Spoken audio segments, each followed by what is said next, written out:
Roedd ail ran tymor y brif Adran yn cychwyn bnawn Sul wrth i Caerdydd oedd yn y trydydd safle groesawu Aberystwyth oedd yn bedwerydd.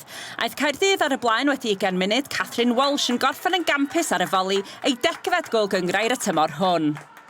Funud ar ôl dod mlaen i'r cae daeth Phoebe Poole yn agos i rwyddo'r tîm cartre, ond Fian Ashman unwaith eto'n arbed yn dda i gadw'r ymwelwyr yn y gêm.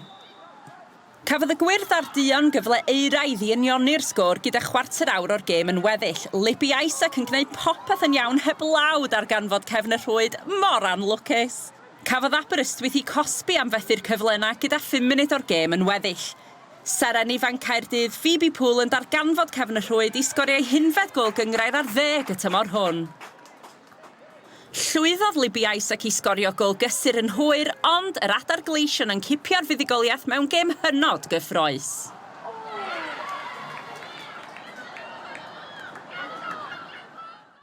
Catherine, I'll come to you first. First game of phase 2 underway. Aberystwyth didn't make life easy for you, but you got the 3 points. Yeah, 3 points, that's the main thing, but Aberystwyth are a well-organised, well-defensive team and they made us work for it today, so fair play to them, but 3 points is the main thing and we go on to next week now. You got your 10th goal of the season. I've got to say it was a brilliant, brilliant goal, but then this one next to you, she didn't let you celebrate the moment for too long because you did equal how many goals she'd scored. Yeah, I was thinking, is she going to come on and take my glory, but it's okay. As long as we win, I don't mind. I'm a team player and it's all about winning and scoring the goals. And just for you, Phoebe, I know you're joining up with the Welsh Under-19s team tomorrow. It's a really exciting time for you at the moment. You're just on fire constantly.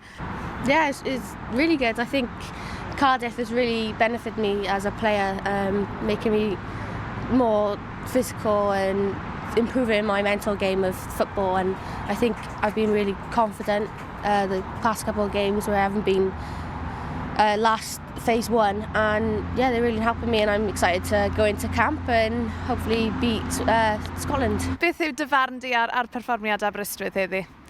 Mae rhaid i fi ddweud, o'n i'n meddwl oedden ni'n arerchog. Ia, da ni wedi colli y datblygiad yn y tîm yma.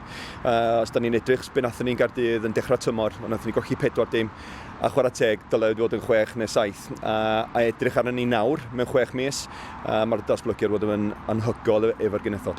Ian, I guess for the neutral, quite an entertaining game. You walk away with 3 points of your first game in phase 2. Give me your assessment of that performance. Yeah, it was definitely an entertaining game. I think credit to Aberystwyth, they had a game plan and they were very good. They were very physical and they gave our girls a real battle. And our girls stepped up to that, and I think it was good to see, everyone digging in, everyone as a group, working as a team, and yeah, fortunately we came out on the other side of a positive result, and we'll take that into next week. Da ni'n gwybod lle da ni gwybod da ni ddim yn mynd i fod yn y 3 gyntaf, mynd yn iawn. Blaw, i fi yn bersonol, da ni'n datblygu fel tîm. Da ni'n dod â 1 neu 2 chwaraewyr newydd i mewn eto, beth am y tymor nesaf. A trio roid Aberystwyth ar y map yn y gynrair yma, dim lle da ni wedi bod. A da ni'n edrych ymlaen i flwyddyn nesaf, dweud y gwir.